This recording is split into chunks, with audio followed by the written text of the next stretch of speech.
Hi, I'm Meshea. Hi, I'm Peggy. And we are Hitting the Road in Mississippi. Hello everyone, this is Meshea with Hitting the Road in Mississippi, and I am here with Miss Hit the Road herself, Peggy Brown. I am so honored to be here with you.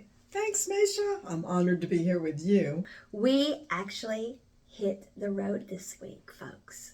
We actually hit the road this week, and we did not have to go far from where we are, but it was a big event. It was the Governor's Excellence Award in the Arts, and it's held every year.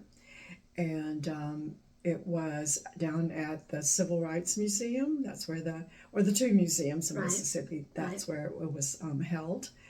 And so that's where we were with seven people. 7 people were inducted. Were nominated. Right. And so it was a big event that culminated in a reception at the governor's house. Yeah. And started early in the morning in the Senate chambers of the Capitol. So a big, long day. So what exactly is the governor's Arts Awards? What exactly is that?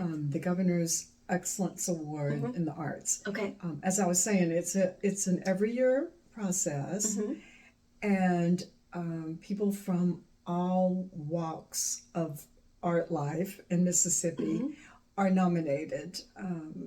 So there's usually one category for music, and then creative arts, painting, even 1 year about food, literature, of course.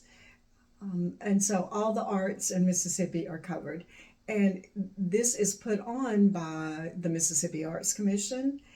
And they are the ones that produce it. And then it's in conjunction with the governor of the state of Mississippi. Well, why is it significant to us? Why did we hit the road for it? Of course, we're about all of the arts, but it was like really, really significant to us. It was really, really significant this year because King Edward Antoine, who is on the Hit the Road roster, I am his manager and have been that for about 12 years. Yeah. And he was nominated as the winner in the music category. So it was so very special, such a deserving musician, such a deserving artist to get nominated. Performer. Yes. Yeah, 85 years old. And all he has done his whole life is play the blues. At 18, he left home, and he was born in Rain, Louisiana, to a music family, and first played in his cousin Clifton Cheniere's band, Zydeco. Zydeco. I love that name. Yep. He learned Zydeco from his cousin Clifton Cheniere, and that was at 18. And he had been working with his father, driving the tractor. And he decided, I don't want to drive this tractor anymore. I want to go play music. So, So he left home. And soon after that, moved to Texas. He had family in Texas, and he played in Texas for a while. And then moved to Portland, as he says. Portland, Oregon, because he had family there. Okay. And for a little over a year, he lived in Portland and played with a jazz band. Jazz. Wow. And he doesn't read music, and all the people in the band read music, but they said, this is what we want the songs to sound like. And so he did it. He played jazz. I'm sure he did. And when he told them that he was moving on to Chicago, because he had a brother in Chicago who was telling him, you need to come to Chicago and play the blues in Chicago. And his brother's Nolan Struck. And so when he told the people in Portland that he was leaving, he said they were so sad because he had played in their band so well. So he went and he learned to play in his family. I mean, he didn't take lessons. Well, I guess he took lessons in the family. Family, right. But started out with Zydeco / a little bit of blues. Moved to Texas, played that, then jazz, then to Chicago for his storied blues career. And I think that's important to acknowledge that, okay, there's formal lessons and not knocking those, so that's amazing. Right. But in the world we're talking about, especially in this case, and so many of the stories we're going to be covering, yes, that's lessons. Yes. Sitting, playing for hours with your family on Friday night, all day Saturday, Sunday, because that's how I learned. You would know about that's that. how I which learned. Is what I was and I'm going telling to say. you, Yeah. okay, so there's not a book. There's not a book. And there's not a curriculum. Right. But folks, I'm telling you, it's lessons. Right. I mean, you are learning. You are immersed in it. You are immersed in it. Exactly. And he absolutely was taught. He absolutely had lessons. And so yeah, we definitely want to say, so he didn't have formal. He didn't have formal lessons. He had family lessons. He had family lessons, and that's amazing. That is amazing. Yeah, that is wonderful. Yeah. How did he come to get this honor? How did this come about? I know a little bit about this process because I was around when you were going through it. So, yeah. So how did this happen anyway, Peggy? Well, it happens when you are a Mississippi artist. So, back to his history, he then had to move to Mississippi in 75. And so he's been in Mississippi since 1975 playing the blues. And Senator John Horn, who used to be in charge of the Arts Commission, is so plugged into appreciation of the arts. And so he called me up and said, this was last year, for the 2022 awards, Peggy, I want to nominate King Edward for the Arts Awards. And I said, great, that is so wonderful. John, thank you. And he said, well, there's an application. And I was going, of course there is. Of course there is. And so and that's what managers do. That's what managers do. That's what I hear. That's exactly the point of that. And so he said, there's an application and it's on the Arts Commission and you fill that out. And he said, I don't have all that information, but you do because you've been working with him. Of course. Of course. So it was not tedious, but it was, there was a lot of information they wanted. So I did the application and it included videos and promo, newspaper articles, songs and all that kind of stuff. Right. And so he was not chosen last year, but Nellie Mack was. Nellie Mack was the winner in the music category. I love Nellie Well Mack. deserving. Well deserved. The first female professional bass player in the state of Mississippi.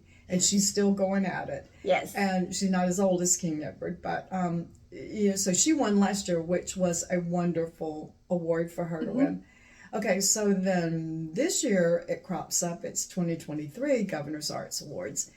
And I had kind of remembered that the deadline was coming, and then I'm not sure what all I had going on, but I didn't really pay attention to the deadline. Sure. And so I get another phone call. Peggy, it was Senator Horn, saying, we need to nominate King Edward again. We need to. And I said, oh, right. And so this time it was a lot easier because I got to just redo what I had done for the first submission. And so it was a whole lot easier this year.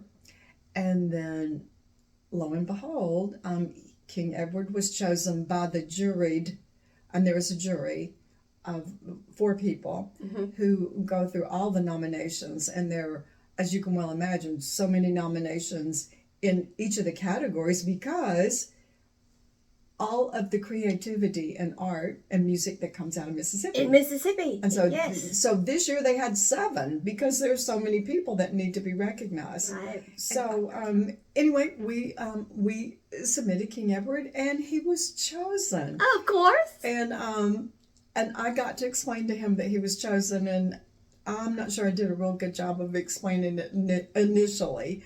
But so, yeah, it's such an honor to be chosen to receive a Governor's Arts Award. So you got to explain it to him, and you said you're not so sure you did such a good job. So that kind of transitions right into my next question, which is what went into preparing him for this big day? Because he is 85, and he's not really able to play anymore, although he still performs. Right. So this was this is a whole big day, which we're gonna lay out the whole day for y'all folks. So, and I didn't tell him all at one time how the day would be. that was a good thing. I'm quite sure. But I did call him up and say, King Edward, you've won. And he goes, oh, okay. So I tried to explain to him, this is a really big deal from the Arts Commission and the governor's going to be giving you an award. Oh, okay. And so then I said, so they want to know if you would like to perform. And he said, which I fully expected, is anybody going to pay me to perform? And I said, no, you're just being honored. So I'm sorry, there's no pay in the performance.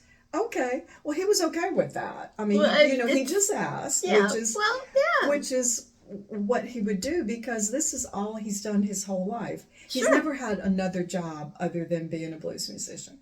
And this goes to one of the things, and one of the reasons why we are hitting so heavily, especially the older blues musicians, and why we feel this so strongly that their stories need to be told. This was their livelihood, still is. Those who are performing, it's not like blues musicians have 401ks, folks. No. It's not like that's how their lives unfolded. Not even a savings account. Right. And so that story really needs to be told. So the fact, I'm so impressed with the fact that these people know their value. Yes. And they don't hesitate to ask that question. Exactly. They don't hesitate to say, so what am I making for that? Exactly. And they don't hesitate to say, that's not enough. Exactly. That impresses me, that they know their worth. But I also am very impressed that he knew, it's the governor's award. Well, it's okay. They don't have to pay me for that. And that he performed. Right. And so, don't ever mistake the fact that they don't have 401ks and all of that. Don't ever mistake that for them not being sophisticated enough to understand. No, they absolutely understand. Right. But this is their livelihood, so they have to be strong and ask those questions. Right. And that's important. That is a lesson for young people, to know that saying what needs to be said, there's nothing wrong with that. There's an appropriate way to do it. There's nothing wrong with addressing the elephant in the room, and money is often the elephant in the room. Exactly. Yeah. And he does know his worth in that respect. And I mean, when he started out playing in Chicago, he would play like 2 gigs a night to make ends meet. He'd just go from one to the other. When he first moved to Jackson in '75, he was playing 2 clubs a night. And so it is his life. He is one of the elder statesmen in the blues in Mississippi, and he's lived the blues. So to say he's a blues man is totally accurate. He did not come into this going, I think I want to play blues, because he had a job on the side. This is his life. This is who he is. He's lived the blues, and consequently, as you're saying, now he's gotten to the age of 85, and there's no 401k. There's no savings account. He's had to live the blues from gig to gig, and that is the sad and not so good part about where he is now in his life. But to be honored, this is huge. And so I explained it to him, and yes, he said he did want to perform, and he's not able to play. I would hope that he would get that back, but his hands are cramping up so badly he can't play, but he can still sing. Oh my goodness, can he sing? He's got that music in him. So it worked out that there was a wonderful combo to play behind him, and I can tell you the rest of that story in a minute. We'll get to that in a minute. Yeah. So okay, here I am with King Edward Antoine, and he's just been on an interview with Marshall Ramsey for Mississippi Public Broadcasting, talking about the Governor's Arts Awards. And so we mentioned several things that happened that night. It was a terrible weather day. Oh, it was beautiful. I enjoyed the weather. Was bad, but I enjoyed the award. Beautiful. And you had a really good group playing your song behind you. Oh, Ralph Sims. Yeah. Ralph Sims and all the rest of the guys, they really played. They knew what they was doing. And I ain't had no problem with them. They really cooked it up. They did. And it sounded like they did it so well. It sounded like your record. Yeah. So I told them, I said, y'all should have been on the record with me. Should have been on the record with you. That's right.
Give the guitar player a round of applause, y'all. Make it play.